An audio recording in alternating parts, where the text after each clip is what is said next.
Praise the Lord. இன்னைக்கு தேவனுக்கான ஒரு நிமிஷத்தில் உண்மை பற்றி பார்க்கலாம்.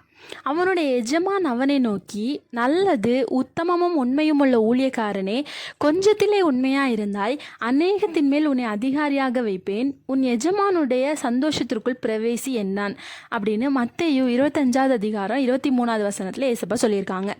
உண்மைனா என்னன்னு எல்லாருக்குமே தெரியும். நம்ம இந்த உலகத்தில் மனுஷங்க கிட்ட அதிகமாக எக்ஸ்பெக்ட் பண்ணுறது ஒன்று லவ், இன்னொன்று உண்மை தான்.